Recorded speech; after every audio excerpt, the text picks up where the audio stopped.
ce sport, ça va, mais plus, ça va pas.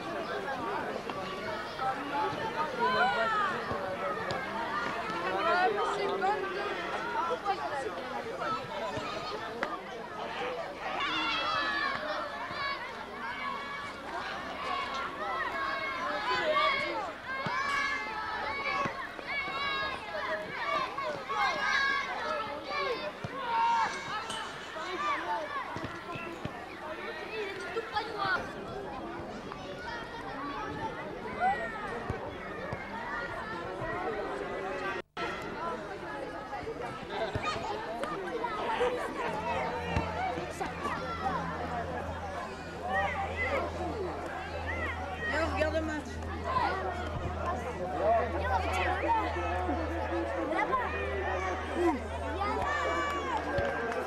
Mais il vaut mieux regarder le match.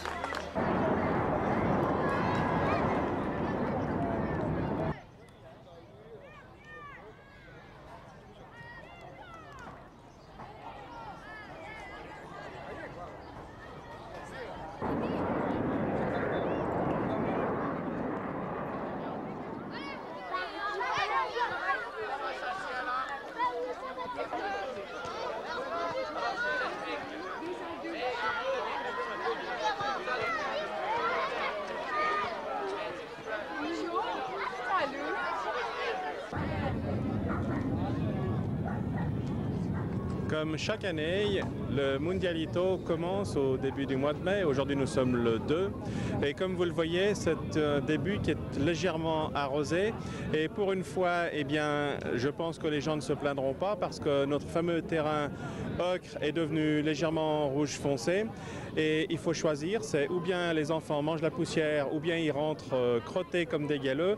Mais en fait, c'est pas très grave. Le Mundialito, c'est surtout le plaisir du sport et c'est surtout une intense activité dans cette cité dont nous vous avions donné déjà quelques reflets l'année dernière. Ça continue cette année et le Mundialito, c'est vraiment une œuvre au service de la population. Alors, image. Ah oui, ça va passer à la télé. Tu crois que ça va passer à la télé? Tu t'appelles comment? Sonia. Tu t'appelles Sonia? Tu aimes le football? Oui. La télévision s'étend. Qu'est-ce qu'il en pense? Bah lui, il trouve que c'est bien. Il trouve que c'est bien? Il faudrait plus de football à la télévision? Oui. Oui. Alors c'est pour ça que vous venez voir ici aux Avanchais? Bah elle vient ici parce qu'elle a son frère. Il y a ton frère qui joue? Ouais. Ah bon? Puis il gagne en ce moment? Je sais pas parce que je viens d'arriver. Tu viens d'arriver, puis tu n'es pas encore au courant? Non. Bah alors j'espère que pour lui ça va bien aller. Merci.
Alors Marc Festival, une nouvelle édition du Mundialito.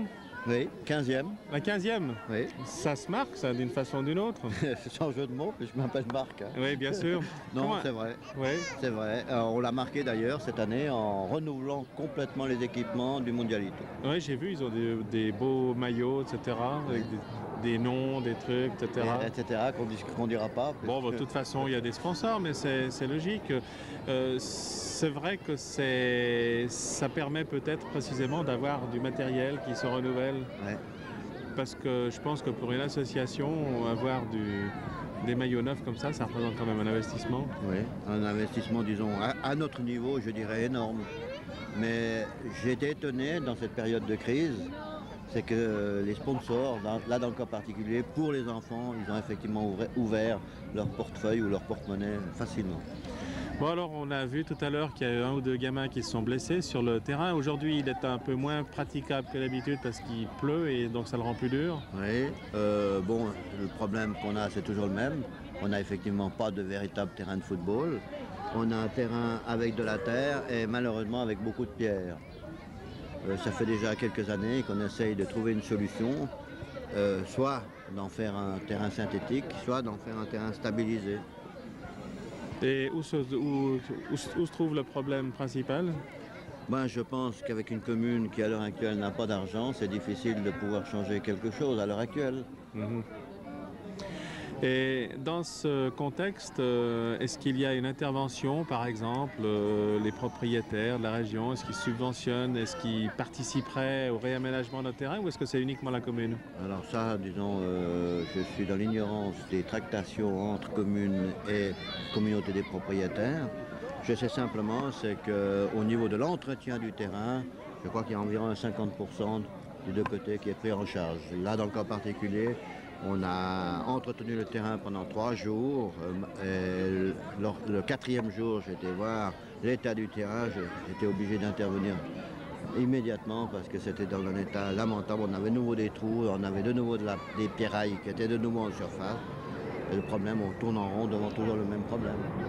Alors là, il y a quand même pas mal d'équipes qui sont engagées, même nombre que l'année dernière, que les années précédentes? Oui, au niveau du nombre d'équipes, il y a effectivement le même nombre, mais par contre, alors au niveau des joueurs, alors on a, je dirais, au départ déjà doublé le nombre de joueurs au point où l'année prochaine, on envisage de faire un tournoi en Mondialito avec 8 équipes au lieu de 6 actuellement. Donc c'est en fait un gage de succès. Oui, et plus ça va, je crois, aussi au niveau des habitants. Je pense qu'il est entré maintenant dans les mœurs de la cité et que plus on va, plus ça devient un succès. Est-ce que les habitants font part de leurs états d'âme? Est-ce qu'ils sont contents? Est-ce qu'ils sont mécontents comment ça se passe? La population, comment est-ce qu'elle ressent dans le fond ce tournoi? Alors bon, la population en soi, elle ressent ce tournoi comme un bienfait pour la jeunesse. Elle regrette évidemment que nous n'ayons pas un terrain mieux praticable que ce que nous avons. Enfin, pour le moment, depuis 15 ans, on fait toujours le même effort. Alors, je pense que c'est parti pour les 5 prochaines années. Si tout va bien, oui. Et puis que pour le 20e, il y aura un beau terrain. Ou peut-être qu'on le transformera en un véritable mondial, pourquoi pas. Oui, pourquoi pas. En tout On cas, peut rêver, surtout à l'heure actuelle avec l'équipe de Suisse qui vient de remporter un match important. Je tiens à signaler quand même que, disons, cette équipe de Suisse là, qui vient de gagner contre l'Italie, a gagné que par 1-0, tandis que la Suisse d'ici, elle a gagné par 6-3. Et puis en l'occurrence, derrière nous, c'est précisément les petits Italiens qui jouent contre les petits Français actuellement. Voilà. Eh ben c'est parfait. Alors l'espoir fait vivre et puis on espère que pour l'année prochaine ou bien pour dans 2 ans, il y aura un beau terrain. Et puis rendez-vous au 20e alors. Oui, si tout va bien. Hein. Une grande manifestation là. Non, mais je pense qu'on est parti pour un certain nombre d'années. Et ce qui est formidable, c'est que pas seulement au niveau des participants, mais aussi au niveau de ceux qui se mettent à disposition. J'ai de plus en plus de monde qui vient donner un coup de main à ce niveau-là. Je pense que c'est important. Oui, parce que ça demande quand même une assez grosse infrastructure. Oui, exact. On ne se rend pas compte quand on assiste uniquement à tout ce qui est en place pour pouvoir permettre le succès. Et comme toujours, on oubliera toujours quelque chose. Oui, ben, ça c'est évident. Ben, en tout cas, il faut remercier tous ceux qui ont participé au succès de ce Mondialito. Et moi, je remercie les parents, je remercie les mamans et les papas, parce que sans eux, il n'y aurait pas de Mondialito. Eh ben, c'est parfait.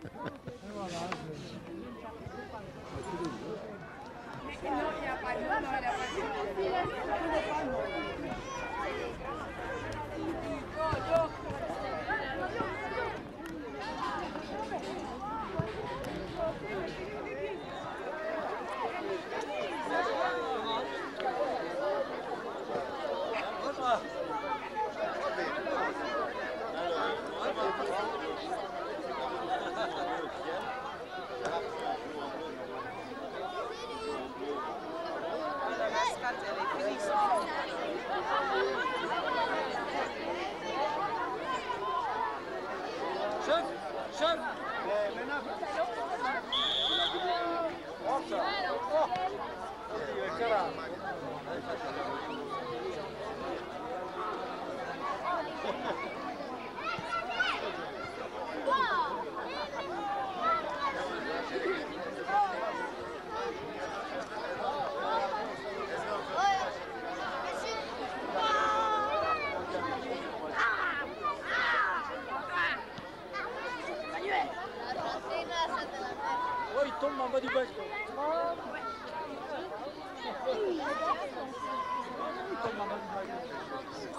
Enlève pas les cheveux de Dieu.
de choses à voir, mais vraiment, la première histoire, peut-être le truc avant, pas ajouter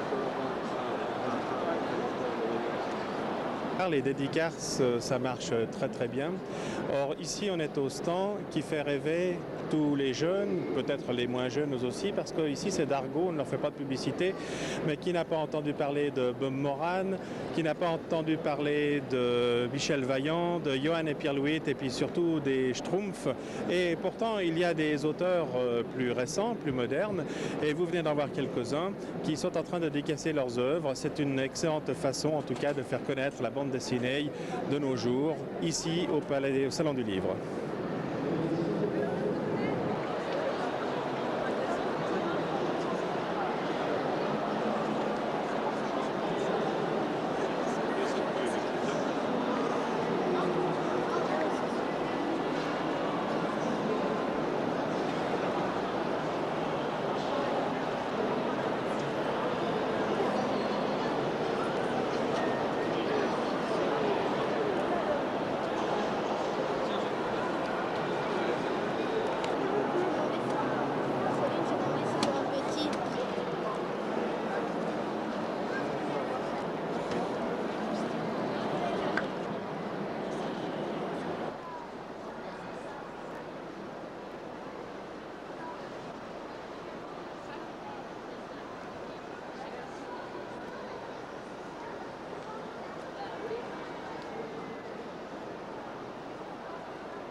Frauenfeld. Oui, das muss. So, Thurgau ist das.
va vous dire que nous sommes très axés sur la bande dessinée, mais ici nous sommes au stand qui présente alors le festival de la bande dessinée.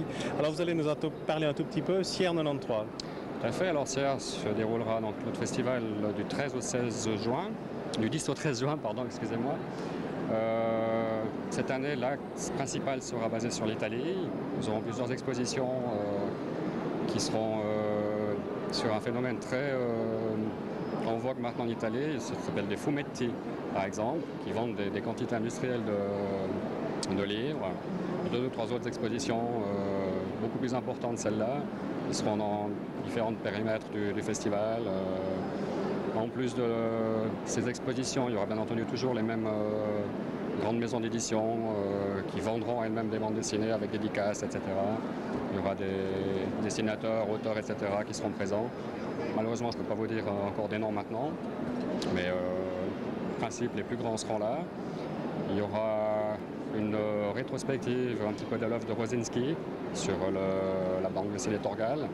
Ce sera aussi un des musts un peu du festival. Rosinski d'ailleurs habite Sierre depuis quelques années maintenant. Alors il est sur place. Tout à fait, il est venu, je ne sais plus en quelle année, sauf erreur, en 88 je crois, quand la Pologne était notre trône d'honneur. Et il ne s'est plus à Sierre, il est resté, sa famille aussi.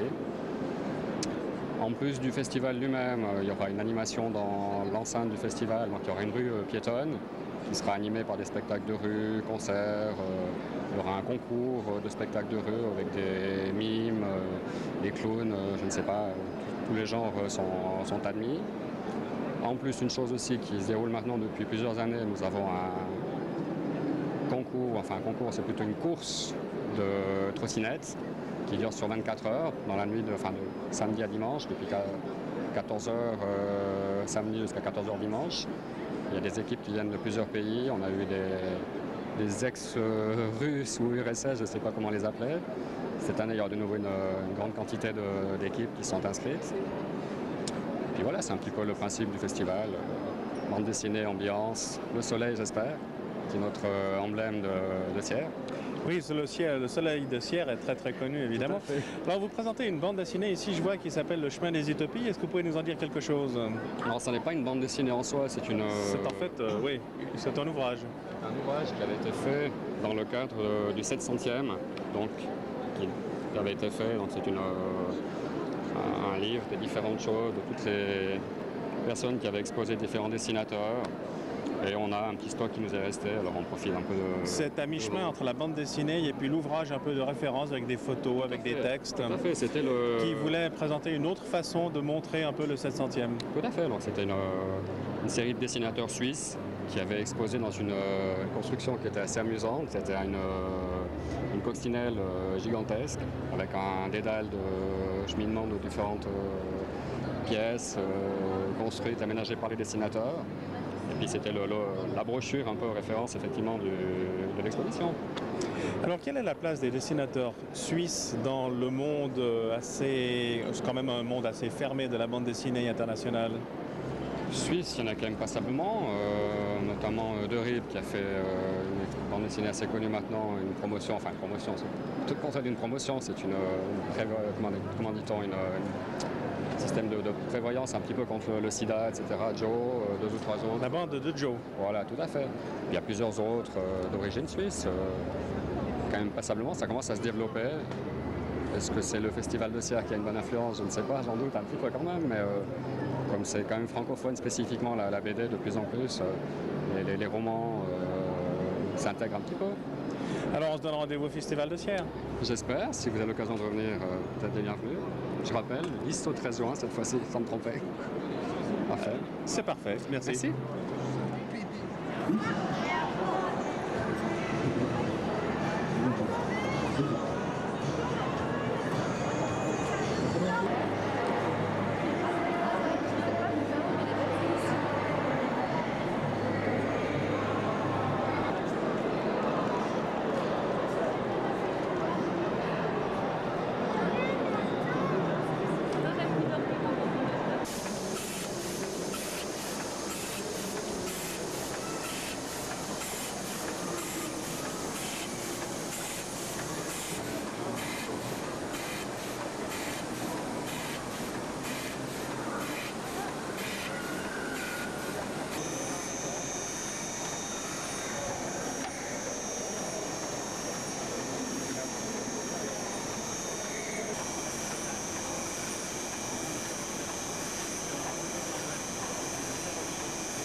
Alors je suis ici au stand des arts graphiques avec Jean-François Conrad. Et Jean-François Conrad, bonsoir.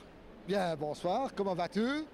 Je vais bien, merci. Serrer la main C'est avant vrai. de parler d'art graphique. Un membre de Canal 29 Tout à fait. qui est bien placé aussi dans les arts graphiques. Alors j'ai une question à te poser. L'apprentissage, comment se passe un apprentissage dans les arts graphiques à l'heure actuelle? Alors, l'apprentissage dure en général pour les diverses professions de l'industrie graphique entre 3 et 4 ans. Je dirais plutôt entre 4 et 3 ans parce qu'il y a une seule profession qui a 3 ans. Il y a beaucoup de professions, notamment les typographes, les imprimeurs à 4 ans et d'autres professions qui sont à 3 ans, notamment les monteurs offset. Malheureusement, ce sont des professions qui vont très prochainement s'intégrer à d'autres professions. Alors, tu as cité le nom de l'offset, le nom de l'héliogravure, enfin, il y a plusieurs vraiment métiers dans l'imprimerie, dans les arts graphiques. Oui, il y a plusieurs métiers, effectivement. Il y en a beaucoup moins qu'il y a peut-être 10 ans en arrière, parce que tu as parlé tout à l'heure d'héliogravure. L'héliogravure, malheureusement, en Suisse romande, est un procédé qui a disparu parce que notre potentiel de production est trop limité. L'héliogravure est destinée à des pays, si je prends des pays francophones, comme la France, qui tirent à plusieurs centaines de milliers d'exemplaires. Or, lorsqu'on connaît le potentiel économique de la Suisse, on se rend compte qu'il est très difficile d'atteindre ces chiffres. Et sur le point de vue économique, qu'est-ce que donne maintenant l'imprimerie? Alors, l'imprimerie, les arts graphiques, on va tout regrouper. Exactement, on regroupe tout en même temps. Je dirais tout simplement qu'on n'est ni meilleur, ni plus mauvais que l'industrie, ni meilleur, ni plus mauvais que le commerce, ni meilleur, ni plus mauvais que les banques ou le tertiaire. Donc, on n'est pas bon. Alors, j'ai juste une dernière question. Tout à l'heure, tu m'as dit qu'ici, sur ce stand, viendrait un magicien. On va le filmer un petit moment. Alors, qu'est-ce qu'il va nous présenter? Alors, tout d'abord, je ne pense pas qu'il va vous présenter ce qu'on a réalisé ici sur le stand. Ça, c'est la première des choses, parce que lui, encore, il a des astuces, nous, on n'a pas d'astuces, on dépend de notre clientèle. Mais dans le cadre du Salon du Livre, nous réalisons ici tous les jours à peu près 15 à 20 000 programmes, des manifestations de la journée, suivant les différents types de production, les signatures. Ensuite, on a également les animations, les débats. Oui, voilà. Et puis, d'autre part, nous réalisons pour les jeunes, parce que le but, c'est quand même d'inciter les jeunes à essayer d'assumer l'avenir. On imprime quelque chose qui va sûrement leur faire beaucoup plaisir. Hein. C'est un poster, je dirais, pour arriver à joindre le plus vite possible l'an 2000. Alors, c'est parfait. Jean-François, je te remercie de ce petit interview et à tout à l'heure avec le magicien. Merci.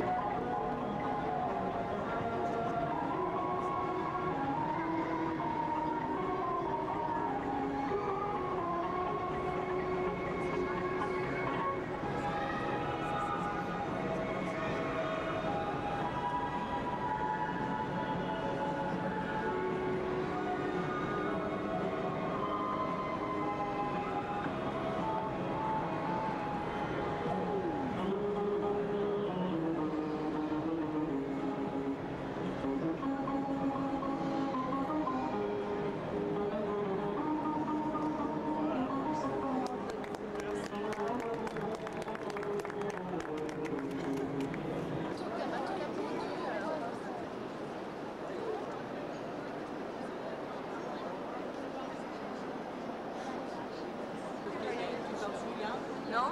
Non.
contrôleur d'aérodrome a donné à l'équipage l'autorisation de décoller.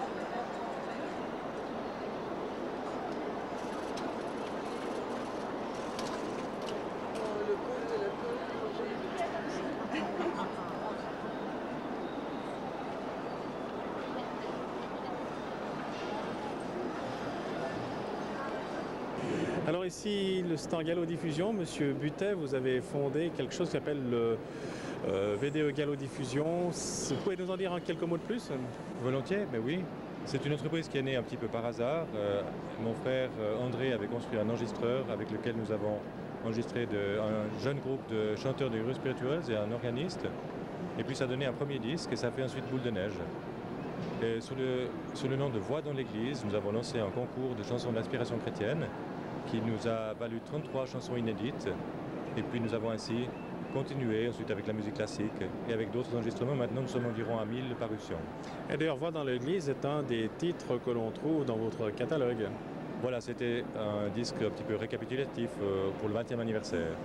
Et alors, vous êtes spécialisé dans un domaine qui est assez rarissime, parce que bon, je le connais fort bien pour avoir quasiment la collection complète, c'est les orgues historiques en Suisse. Oui, oui, il y a de magnifiques instruments.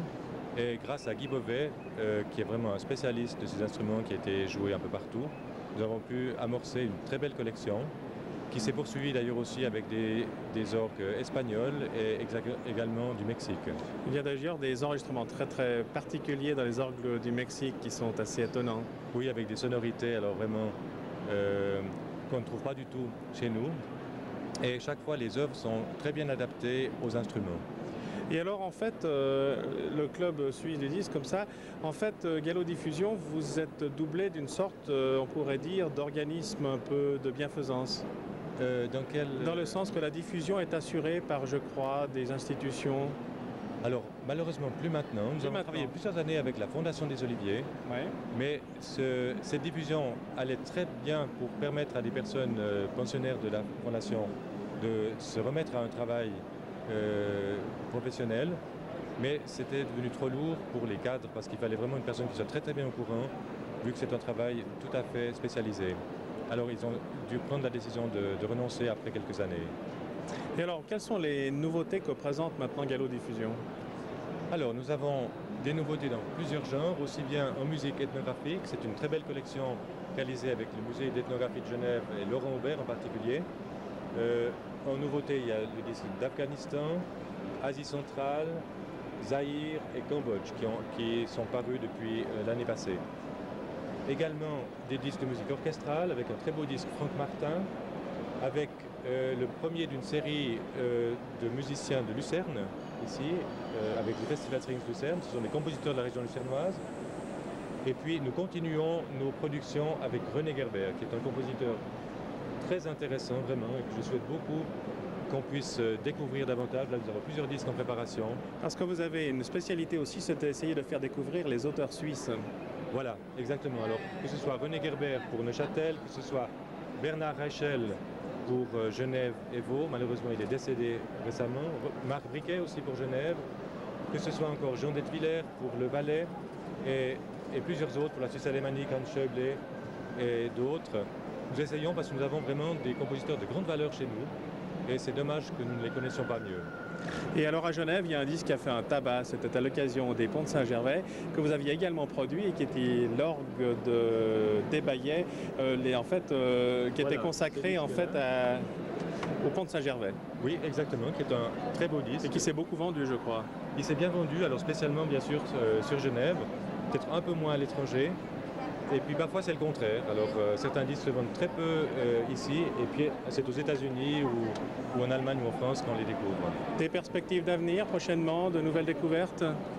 Oui, alors un petit peu dans tous les domaines, que ce soit en musique de chambre, en collaboration avec le Cameron Ensemble de Paris par exemple, dirigé par Armin Jordan, l'école de Paris, Tanzmann, Martinou, Arsani, que ce soit donc la collection aussi de compositeurs suisses, là où il y a plusieurs projets.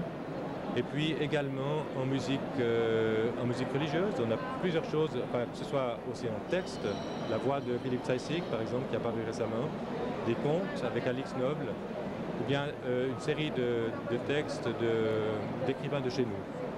De la musique un peu plus moderne aussi, éventuellement? Oui, oui, avec un groupe, je vais vous montrer le disque. qui est- Voilà, c'est le disque qui vient de paraître, style 60, alors il est arrivé avant-hier. C'est un groupe de Genève qui fait revivre le style des années 60 parce qu'eux-mêmes y ont participé à ce moment-là. Et puis ici, c'est le rêve d'un musicien roumain qui était un fan des Lequana Common Boys et qui a réussi à préparer à Bucarest un enregistrement des grands succès de ce groupe cubain. Et qui s'appelle Corneliu Popescu. Corneliu Popescu est un arrangeur qui a été mandaté par Constantin Pavlovski qui lui avait ce projet en tête. C'est superbe. Oui. Eh ben alors c'est parfait. Merci beaucoup. Merci bien.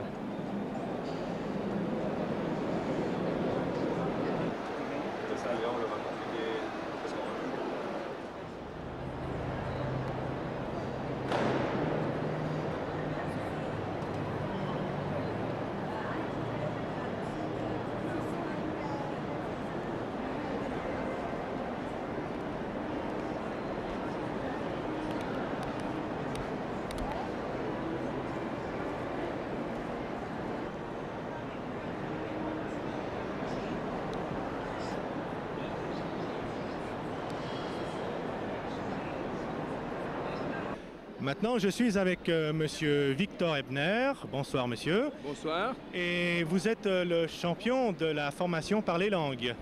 Le champion, c'est un grand mot. J'ai développé des cours de langue il y a de cela maintenant 10 ans. Ces cours ont connu un succès qu'il faut reconnaître, mais surtout parce que sur le plan de l'audiovisuel, on avait exploité l'image de manière tout à fait attractive et que les télévisions ont eu envie de reprendre ces cours qui, au-delà de la simple formation, ont permis à plusieurs millions de téléspectateurs de connaître l'initiation de l'anglais, de l'allemand, du français et de l'espagnol. Et maintenant, on est en train de préparer des cours d'italien, de portugais, toujours sur la base de la même structure, avec ce personnage Victor. Le petit personnage télévisuel. Voilà, qui fut le succès de ces émissions. Pourquoi? Parce que le personnage Victor se situe dans un cadre agréable. Il est à la fois le complice de l'étudiant et à la fois un peu le professeur, bien que lui-même soit guidé par une voix qui est une voix un peu caverneuse, une voix qu'on appelle en langage courant une voix off. Pardonnez-moi l'expression purement anglaise. Et cette relation qui existe entre le téléspectateur lui donne une complicité qui permet à l'étudiant de mieux saisir l'intérêt des langues. Voilà, Victor, le petit Victor a donné le goût des langues à peu près combien de milliers ou de millions de personnes? Alors, on peut parler de plusieurs millions de téléspectateurs parce que la Chine populaire a adopté notre programme depuis le mois de janvier de cette année. Nous avions signé des accords avec la Chine en novembre et à l'heure actuelle, on a vendu plus de 400 000 livres sur le territoire de la Chine populaire. C'est énorme quand même. Et ça demande un engouement pour apprendre les langues. Voilà, nous étions en concurrence avec des leaders dans le domaine de la production audiovisuelle, comme des chaînes redoutables en provenance d'Angleterre, je ne vais pas nommer évidemment, mais ce qui a fait la différence, c'est précisément le fait que nos programmes ne sont pas seulement un programme audiovisuel ou des programmes audiovisuels, ce sont d'abord des cours de formation. Voilà. Et justement, vous avez quel genre de formation? Ce que je voudrais dire, c'est vous avez des livres, vous avez des cassettes aussi. Oui, oui, bien sûr. Nous avons d'abord des concepts images qui sont reliés par le biais de livres que, par exemple, vous pouvez regarder ici. Ces livres sont volontairement d'un format adéquat, c'est-à-dire un format A4 qui permet à l'utilisateur d'être sécurisé par une typo qui est beaucoup plus facile à lire.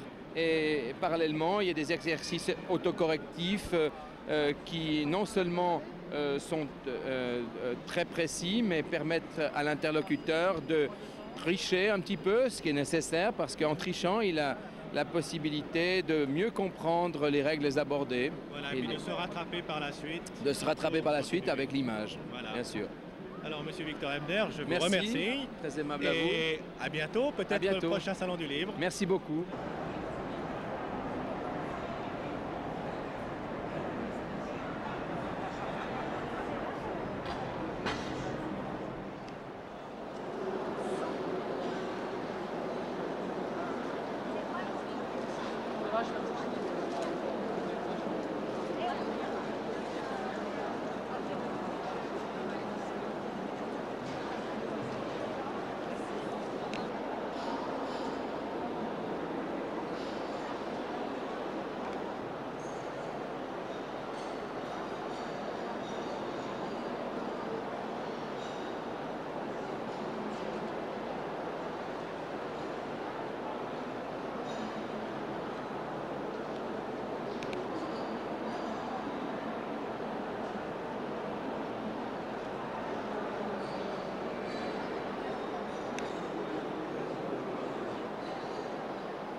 Voilà, le papa Diane.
Collection d'art, et oui, pourquoi pas, dans un salon du livre, essayer d'allier également l'art de la vue, l'esprit, avec celle de la lecture.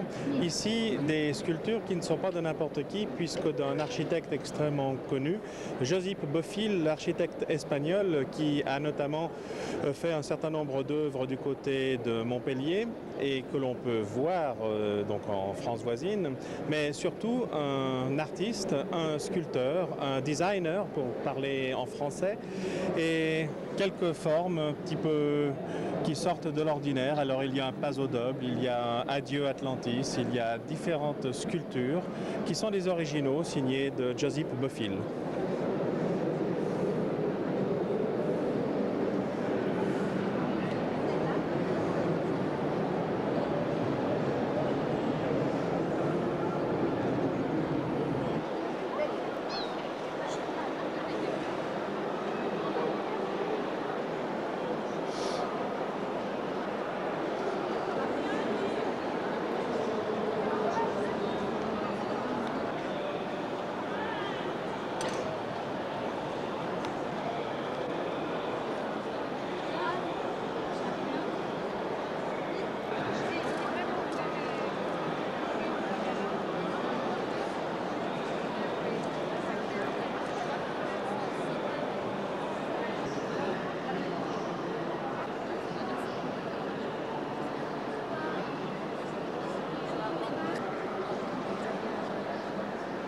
Les auditeurs assidus de Radio Boom et puis accessoirement les téléspectateurs de Canal 29 connaissent en tout cas la voix de Jacques Danois. Bonjour. Bonsoir.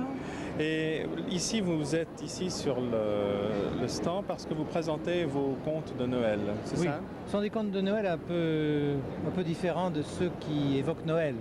Parce qu'en fait, ce sont des contes de Noël qui ont lieu dans les pays où il n'y a pas de cheminée. D'où le titre d'ailleurs de votre livre, et pourtant il ne neige pas. Voilà. En plus de ça, les enfants qui se trouvent dans ces histoires de Noël, peut-être n'ont pas la même résonance des Noëls que nous connaissons, nous, justement, avec ou sans neige. Alors je suppose que ces contes de Noël ne sont pas nés par hasard, ils sont nés au long d'une longue carrière. Oui, ce sont des contes de Noël que j'ai eu l'occasion de vivre, si j'ose dire, avec les enfants que j'évoque dans ce livre, principalement en Afrique, tout au moins ceux que j'ai réunis dans ce bouquin-ci, ça se passe en Afrique. Et ce sont tous des enfants, toutes les histoires sont vraies. Toutes les histoires sont vraies, sont réduites à une certaine... parce qu'il s'agit de leur vie entière. Et ce sont des témoignages plus que des contes. Comment est-ce qu'on vit cette fête que l'on appelle pour nous Noël, qui est en fait dans nos mondes civilisés vraiment une débauche, si j'ose dire, de moyens, de lumière dans tout ça. Comment est-ce qu'on vit ça dans les pays africains? Dans les pays africains, l'autre jour d'ailleurs, quelqu'un me demandait est-ce que c'est un livre contenant des histoires religieuses? J'ai dit non, ce n'est pas un livre religieux, mais c'est un livre sacré. Parce que pour les Africains, tout est sacré. Même s'ils sont d'une religion ou d'une autre religion, quoi qu'il en soit, ils sont animistes et pour eux, tout a un esprit, un objet, un animal, etc. Ce qui fait que, bien entendu, pour la plupart des enfants dont je raconte l'histoire ici, il n'est pas question de Noël, il n'est pas question de la fête du Christ, mais je crois que c'est à un moment de l'année, il y a quelque chose qui se passe pour les enfants, en bien, en mal, en drame, etc. Et dans ce cas-ci, justement, la plupart des histoires sont plus ou moins tristes, mais cela montre bien que Noël est un peu comme le temps. Quand on échappe à la planète, le temps n'existe plus. Quand on échappe à nos pays, peut-être que Noël n'existe plus non plus. Elles sont tristes, mais elles ont toutes en général un message qu'on pourrait appeler un message d'espoir, ou tout au moins qui permet d'aller au-delà. Oui, parce que je ne crois pas qu'on puisse travailler avec ou pour des enfants si on n'est pas plein d'espérance, parce qu'eux le sont. Et puis je n'aime plus beaucoup finalement le mot enfant, parce qu'au fond ce sont des êtres humains à l'état neuf, plutôt que des enfants. Je crois que quand on dit enfant, on fait une sorte de ségrégation entre les adultes et les autres. Ce sont de futurs adultes, ce sont des êtres humains. Alors je crois que malheureusement, ils connaissent la souffrance plus tôt qu'il ne faut, et que c'est ça qui en fait justement de vrais êtres humains. Alors c'est un livre qui raconte des histoires d'enfants, mais on pourrait peut-être dire que c'est aussi un livre qui ne s'adresse pas seulement qu'aux enfants et que les parents auraient tout bénéfice à lire ce livre. C'est très vrai. Souvent, on croit que les contes de Noël n'ont comme public que l'enfant. Je crois justement que ce genre de contes-là, ces témoignages-là sur la vie des enfants quelque part dans le monde, sont destinés à tout le monde. Et comme je disais tout à l'heure, il n'y a pas véritablement une différence entre les enfants et les adultes. Alors un œil un peu différent, un œil nouveau, Jacques Danois. Pourtant, il ne neige pas. Je crois que c'est un excellent cadeau. On peut déjà penser à faire des cadeaux pour Noël. Et puis pourquoi pas, c'est la fête des mères. C'est peut-être un bon moment pour faire un cadeau à la fête des mères. Exact. Encore que lorsque cette émission sera diffusée, la fête des mères sera passée en Suisse, mais elle sera encore devant nous en France. Il y aura la fête des pères. Il y aura la fête des pères. Et puis il y a toujours une occasion de faire un cadeau à quelqu'un. Ce serait une excellente idée. Merci.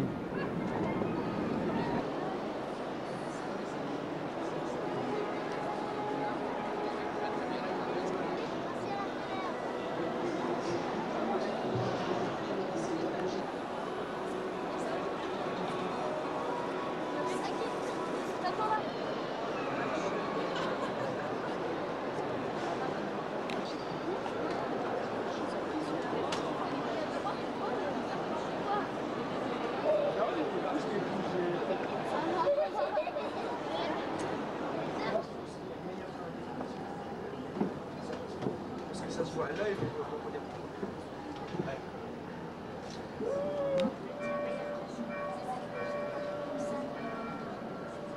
Where's Sammy? I'd like you guys to come down. We can have a drink.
C'est tout.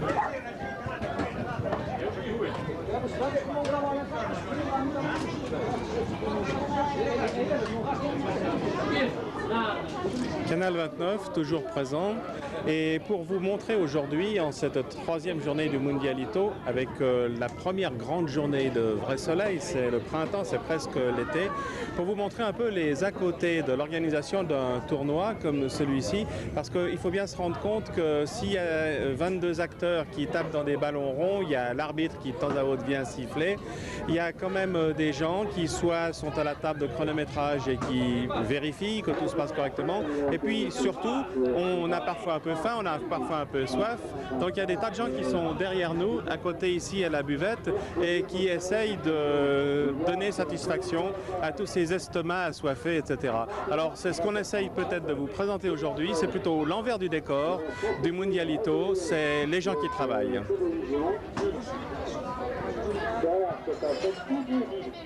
Vous aurez l'occasion de voir.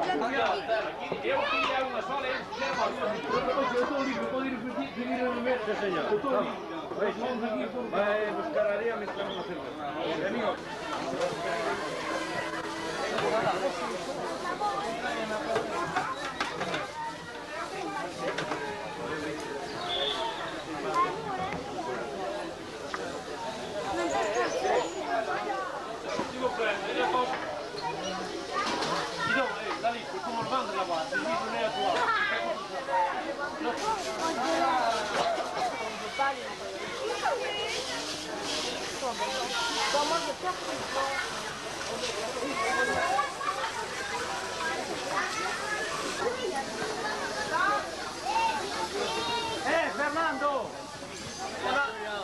même là-bas, du coca, il n'y en a plus. Faire de la télévision, c'est ne pas avoir peur de se mouiller, et organiser un Mundialito, c'est pareil. Alors bonjour, je voudrais vous interrompre là, parce que vous êtes en train de nettoyer le four, c'est pour... il est déjà prêt pour la prochaine fois? Voilà, c'est déjà presque prêt pour le dimanche prochain. Il va de nouveau avoir peut-être de rôti. Ça, c'est encore à décider qu'est-ce qu'on va faire à manger. Alors en fait, organiser comme ça la subsistance pour tout le monde, c'est quand même pas mal de travail. Vous commencez à quelle heure le matin? Alors déjà le samedi soir, on commence déjà à 6 h pour charger la camionnette. Jusqu'à 7h30, 8h. Après, on rentre chez nous, on va dormir peut-être un peu. Le lendemain matin, le dimanche matin, à 7h moins quart, 6h30, on est presque tout le monde ici pour décharger, préparer toutes les tables et tout le... Qu'est-ce qu'il y a sur la tente, mettre toutes les choses en place et puis après, le déroulement de tout le travail. Qu'est-ce qu'il y a à faire? Préparer les rôtis, préparer les sandwichs, tout, qu'est-ce qu'il y a à faire, disons, qu'est-ce qu'il y a comme vente dans la journée. Et aujourd'hui, vous m'avez dit, vous en avez fait 6, il ne reste plus rien. Alors, ça fait 15 jours, ouais, ça fait 15 jours, j'en avais préparé 3. Et pour vous dire franchement, on n'a même pas goûté, le personnel n'a même pas goûté le rôti que j'avais préparé. Cette fois, je me suis dit, on va en faire 6. On va voir qu'est-ce qu'on va vendre. Si on ne vend pas, ma foi, on le mangera nous. Puis pour finir, on a vendu pas mal. Il y a pas mal de gens qui sont venus. Heureusement pour nous, cette fois, on a pu goûter le rôti. Et puis on est bien heureux qu'on a tout vendu. Et puis que les gens ils sont contents parce qu'il paraît que c'était tellement bon et délicieux. J'espère que le dimanche prochain, le 23, ce sera la dernière journée de Mundialito, qui viendront de nouveau manger à leur santé. C'est un rendez-vous en tout cas pour dimanche et puis on sait qu'ils seront suffisamment et bien nourris, donc il n'y a pas de problème. Merci. Bon, ça c'est bon. Ouais. Allez, on le sort dehors. C'est bon. Si tout à l'heure c'était la subsistance, ici là c'est la caisse, alors je crois que vous avez le sourire, ça marche assez bien? Ça marche assez bien, oui, et ça a pas mal été. On n'a plus rien pratiquement, on n'a plus de coca, la boisson ça a été assez fort, donc maintenant ils boivent ce qui reste quoi. Mais c'est un gage de succès si au milieu de l'après-midi comme ça il n'y a plus rien à boire? C'est sûr, les gens ils se sont déplacés en masse et c'est très bien. Pour une fois on peut dire que vraiment ils s'intéressent au football et puis à la vie de la cité quoi. À quoi est-ce que ça tient? Est-ce que c'est éventuellement une question en relation avec le premier beau temps? Le beau temps et puis il y a aussi quand même énormément d'enfants et les parents pour finir, ils se sont décidés à les suivre un petit peu de près, quoi, voir ces matchs. Il y a eu quand même des très très jolis matchs, donc ça valait la peine de se déplacer, quoi. Donc c'est un gage de succès et puis il faut encourager les gens à venir dimanche prochain pour les finales. Dimanche prochain, ça sera un autre jour très intéressant. Il y aura énormément de jolis matchs, entre autres il y aura certaines finales. Et puis il y aura aussi un match entre les deux équipes d'Avanchais, avec les deux sponsors que je remercie là devant les caméras. J'espère qu'il y aura beaucoup de monde et le temps avec nous. En tout cas, c'est tout ce qu'on vous souhaite. Merci beaucoup.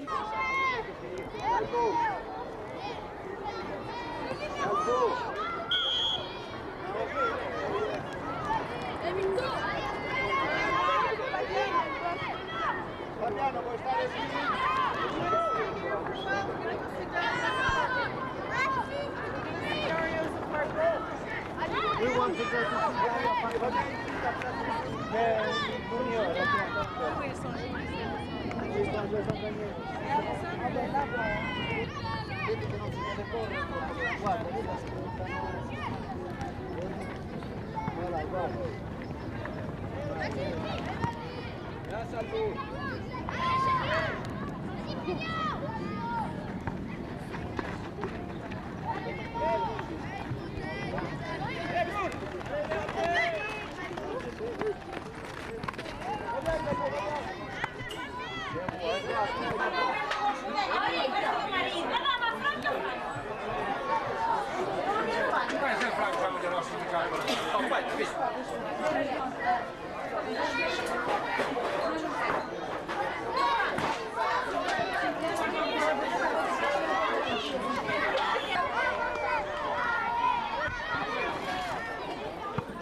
Marc Finserval. Alors ici je suis avec Monsieur Renaud qui s'occupe de sport et animation pour le HA.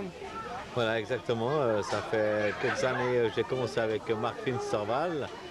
Et je soutiens que ce soit l'HA ou le sport d'Avanchais, le football club.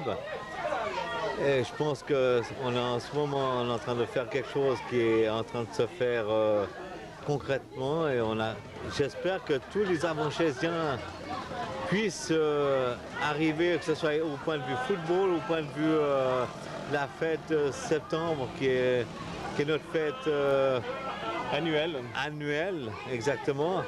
Et j'espère que tout le monde viendra parce que c'est un phénomène qui se passe. Et il faudrait que tout le monde participe en fin de compte, c'est mon vœu le plus cher en fin de compte. On s'aperçoit quand même que pour un tournoi, il y a quand même pas mal d'activités qui viennent comme ça sur un dimanche. Pour un tournoi qui est dans la région d'Avanchais, il y a quand même beaucoup de monde qui s'est déplacé, donc c'est très encourageant. Oui, tout à fait.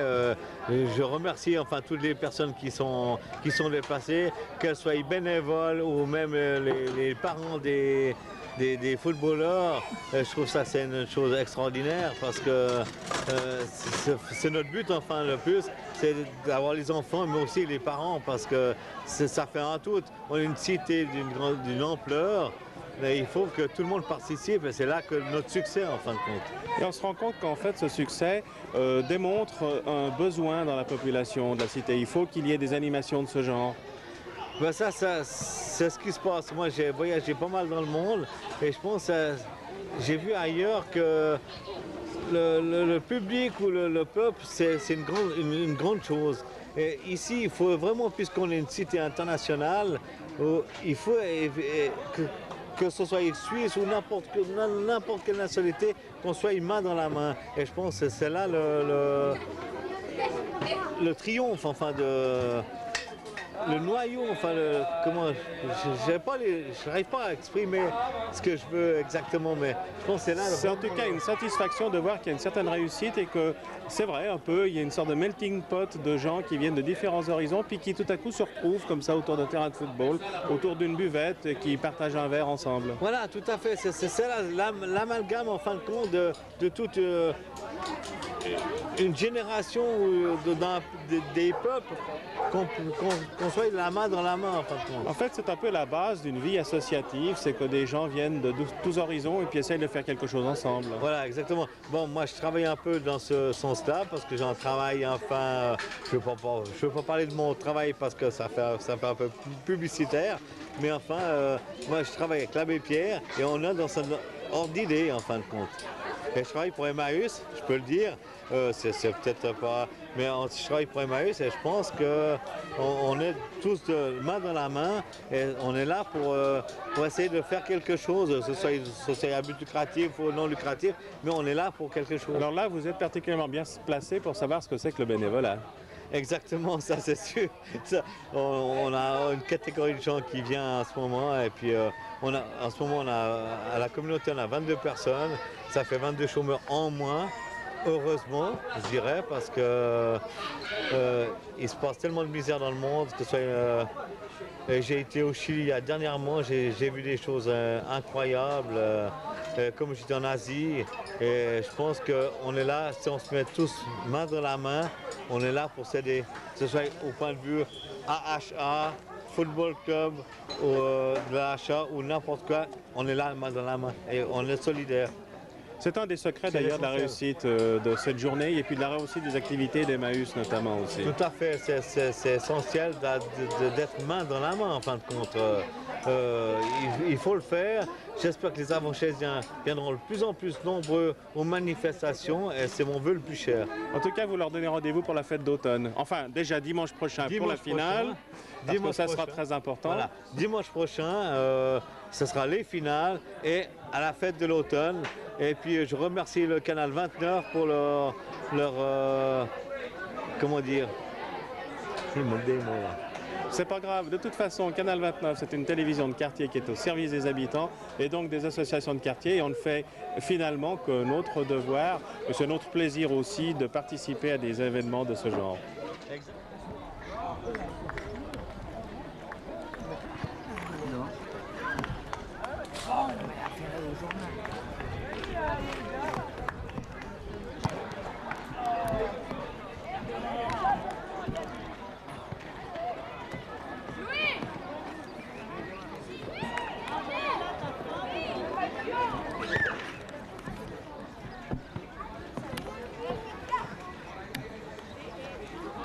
Voilà, du coca, c'est bien. Tu veux. Eh ben dis donc. Heureusement que...